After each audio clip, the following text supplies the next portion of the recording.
Pete Hegseth walked into Washington like he owned the place. Loud, brash, untouchable. But then came Mikie Sherrill, a Navy pilot turned congresswoman who doesn't flinch under pressure. So, Mr. Secretary, can you explain how exactly you misunderstood such a monumental presidential order? And when she went after him in Congress, the mask cracked. Suddenly, Hegseth wasn't the bulldozer, he was the one cornered. So let's walk through how Hegseth got here, why Sherrill's words cut so deep, and why this moment is still echoing through Washington. Pete Hegseth was never meant to be a quiet defense secretary. From day one, he branded himself as the wrecking ball. He wanted to strip down bloated Pentagon structures, slash the number of generals, and show he wasn't afraid of breaking tradition. And to his supporters, that swagger looked like strength. But inside Pentagon, it created chaos. Supposed accomplishments from your time at the Pentagon. I have to say, your training at Fox News has let you spin months of dangerous dysfunction and incompetence into catchy phrases like restoring the warrior ethos and increasing lethality.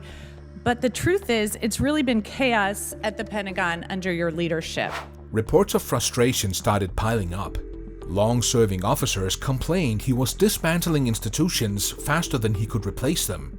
The media picked up on whispers of instability.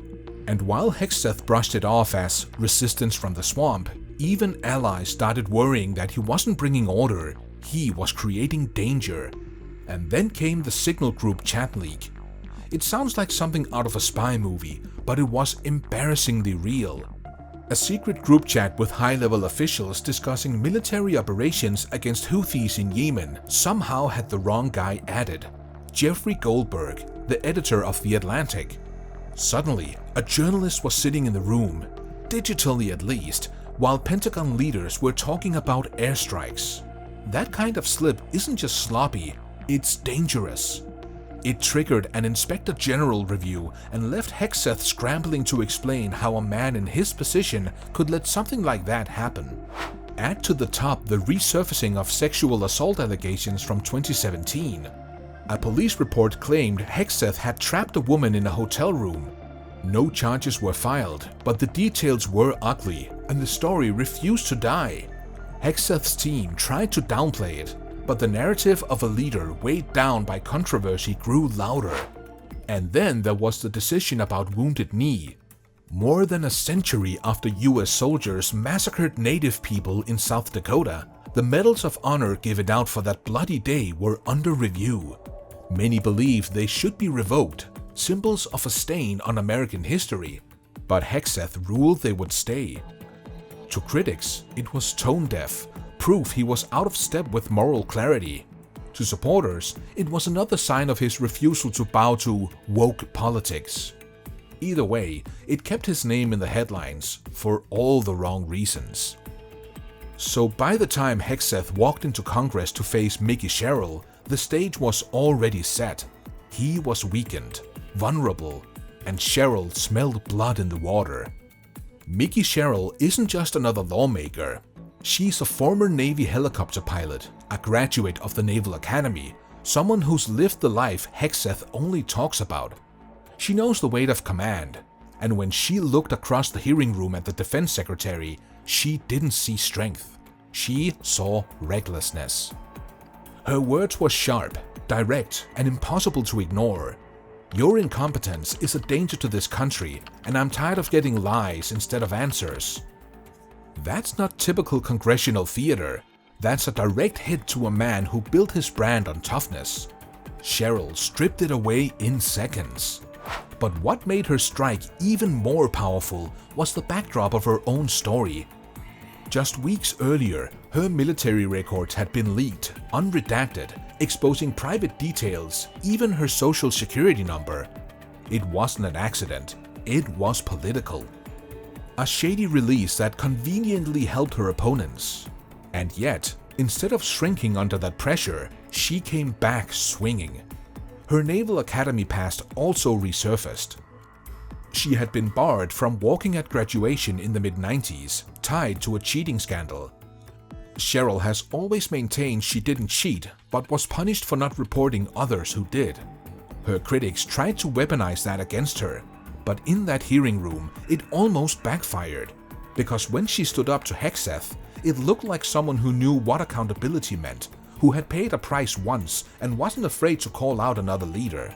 As is often the case, highly ideological and very ill-informed reporters love to speculate about things they know nothing about in order to spear President Trump and myself. So it sounds like actually the reporting is correct, because I will say, if it wasn't a mistake, why did aid restart only a few days later? And that's where the takedown moment comes in, because it wasn't about one soundbite. It was the way the whole room shifted. Hegseth tried to dodge, he tried to pivot, but Sherrill didn't let him. Each time he leaned on bravado, she dragged him back to the facts, the chaos at the Pentagon, the botched communications, the dangerous decisions. She turned the spotlight on his failures, and suddenly the tough guy image cracked. For viewers at home, the contrast couldn't have been clearer. On one side, a man known for Fox News monologues and culture war bluster, now fumbling for answers under pressure. On the other hand, a woman who had flown combat helicopters stared him down in calm precision.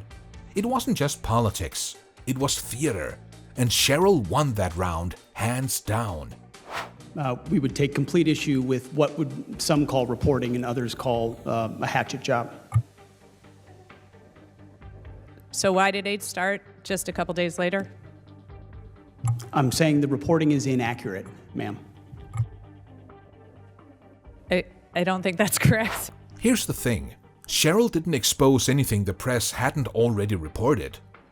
The leaks, the scandals, the controversies, they were all out there. What she did was far more damaging. She pulled it all together, live, in front of the nation, and made Hegseth own it. No spin, no Fox News safety net, just him, under oath, trying to survive.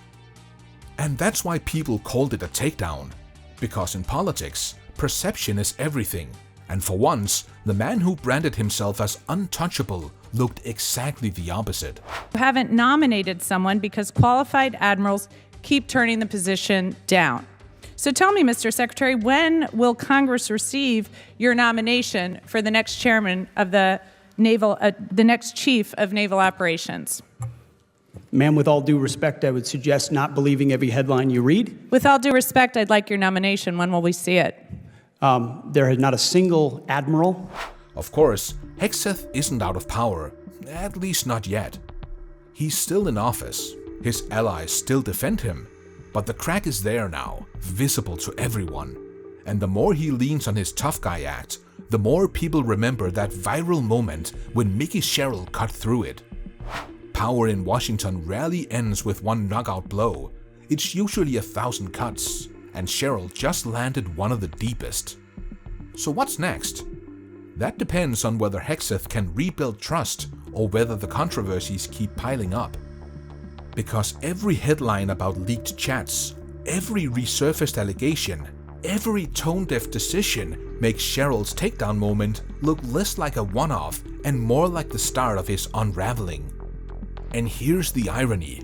The very thing Hegseth promised, strength, clarity, no-nonsense leadership, is exactly what Sherrill showed in that hearing room. She gave people a glimpse of what accountability looks like. And once you've seen that, it's hard to unsee it. So if you're Pete Hegseth, you can shrug it off. You can spin it as partisan attacks.